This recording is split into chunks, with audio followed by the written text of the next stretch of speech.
Welcome to Relocating to Disney, American Pickers Edition. So this is our second American Pickers Edition as we're going through the garage and finding incredible treasures. And we're going to start off today with this guy. I bet you don't know what this is. Let me tell you what this is. This was used back in World War II.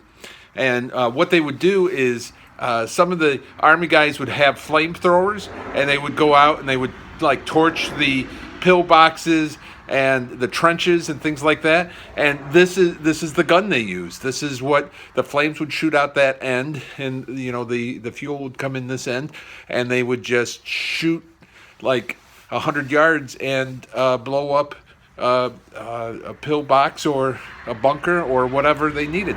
So, who knew? We had a flamethrower gun right here in the garage all these years. Next up, take a look at this treasure. This is a knife sharpener. It says an American knife sharpener. And I kid you not, this is from, can you see it? 1892. I kid you not. This is a real 1892 a knife sharpener. And it's an antique. And I looked it up.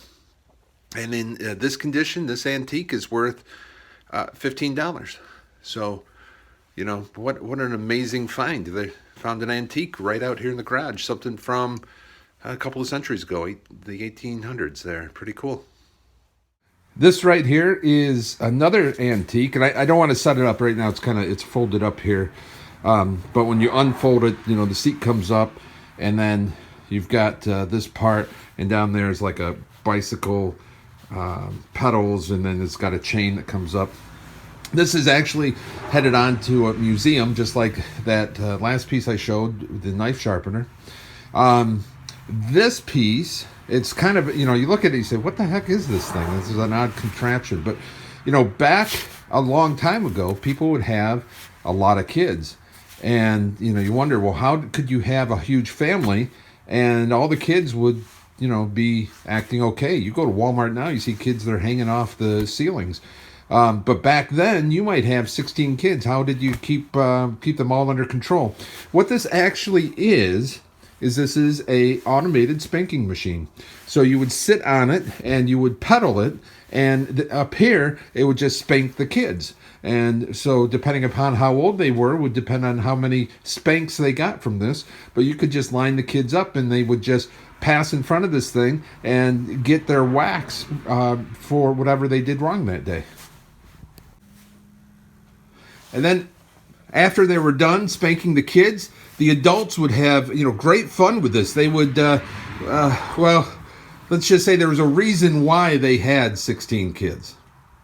Okay, the next thing we found out here is this. It's an Anaconda Snakeskin. That's right.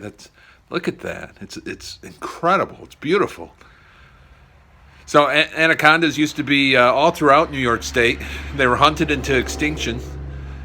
Just about extinction, but they're making a comeback now. I hear Florida has quite a few anacondas now. So they're making a comeback in anaconda in Florida, but here is an old Anaconda snakeskin. This thing's long. I bet it stretched from one side of this garage to the other.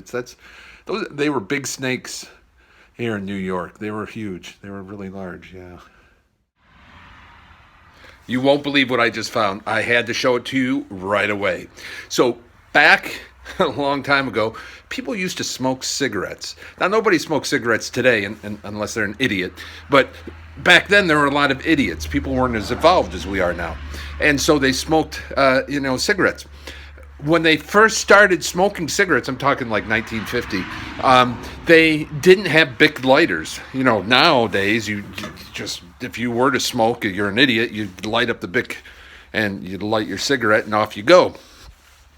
But way back in the 50s, they didn't have Bic lighters to light their cigarettes with, right? So they invented the Bic lighters back in the 50s.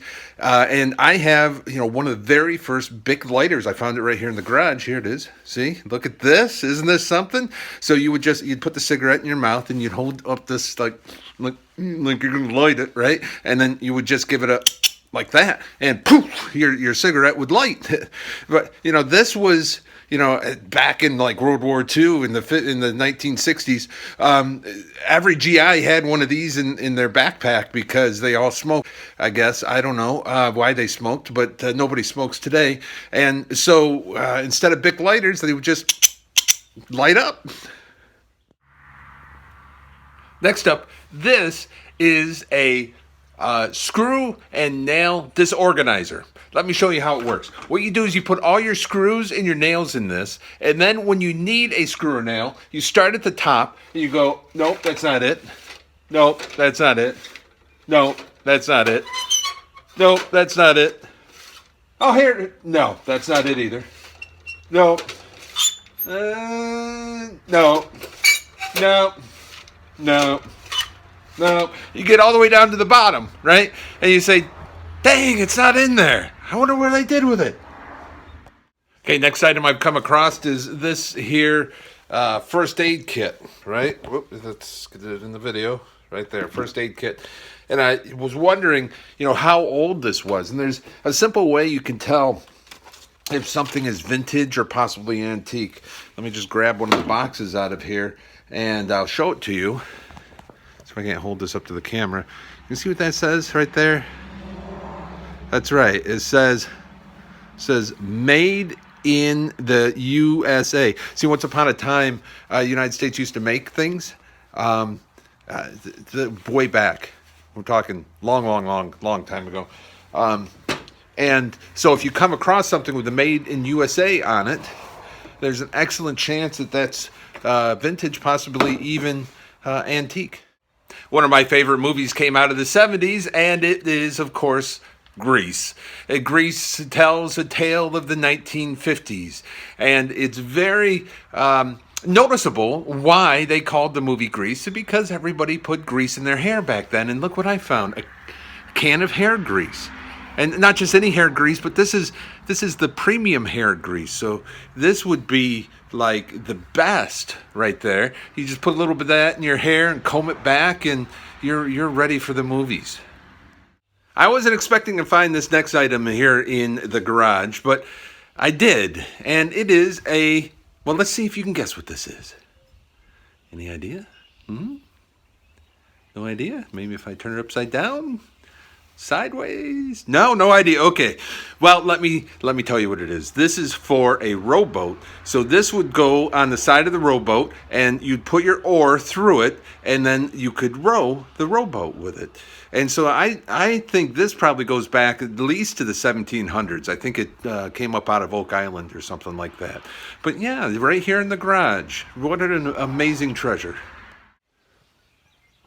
So kids today wear nose rings, and you probably think that's a fairly recent kind of trend, but come to find out it isn't. Back in ancient times, people wore nose rings. It was just the weirdest thing. In fact, they've gone out to some Indian burial sites and they have found nose rings. And going through the garage, I couldn't believe it. I came across one of those nose rings. So here it is. Yeah, and then you would just wear it up. Now this is a pretty significant nose ring. Must have been a big tough guy. And you would just put that, and then you would pierce your nose, and that would be your nose ring. Okay, I want to show you something else. Way back in the olden days before COVID, people had cars like they do now. But back then, in order to start the car, you had to have what was called a car key. Yeah, we don't have them anymore, but back in the olden days, that's what you used. And here in the garage, found an antique car key. Yeah, you would have to have one of these or else your car wouldn't start. And you would just insert it in the side of the steering wheel and turn it, and the car would turn on. But, that was way back before the COVID days, the olden times. This next item, I've only heard about these. I've never actually seen one before. So you can imagine my surprise that right here in the garage there was one. Back in World War II, they started to experiment with jetpacks. They figured if they could arm, an entire squad with with jetpacks, they could just fly their way into the battle. And so this, if I'm not wrong, this right here, this is one of those jetpacks. You can see, the jet nozzle. Now, of course, the mechanics of it are no longer. Yeah, I'm so large and heavy. The mechanics of it are no longer there, but that's where the fuel would go, and the jets would go in there, and they would shoot out that side, and then you've got the strap, so you would strap that on and hold on for your dear life. It never really worked, but they tried to make it work, and I guess we had one here in the garage all the time. That's pretty cool. Okay, we got another treasure of history here. That's right, the old knob and tubes. This is what they used at first when they ran electricity inside of houses. They couldn't figure out something. Houses kept burning down. And they thought, well, it's because you got newspapers next to the fireplace. You've got, gasoline stored next to your flamethrower, things like that, right? But nobody thought, hey, maybe it's the electricity that's burning these houses down. So you don't see these in houses anymore for good reason. And if you have these in your house, a good time to replace them and get rid of them. But I didn't think these existed anymore. But I found a whole box of them. Yeah. So I think what I'm going to do is, just for kicks, I'm going to find a room in my house and wire them up with this stuff, just to bring back some memories. Next up, you probably haven't ever seen one of these before because they were outlawed way back, probably 100 years ago. This was a piece of dental equipment. And it was used at the time by dentists. And dentists did, not just dental work. They also cut your hair and trimmed your beard, and they were doctors, and they were everything. But this is what they used if you had a tooth that needed to be removed. They would go on it with this side, and then they would pry it off with that side, and then it'd pop out. So this antique is easily probably 100 years old. It was used quite a bit. Of course, today it's completely outlawed. You can't use anything like this. Dentists have far more sophisticated equipment to use. But this right here, this is a keeper. You never know. You might need some DIY dental surgery. And so I'm going to hold on to this guy. Well, we're having a lot of fun going through the garage, and I hope you're enjoying going through it with us. Thank you for watching this episode, and tune back for some more exciting moving videos.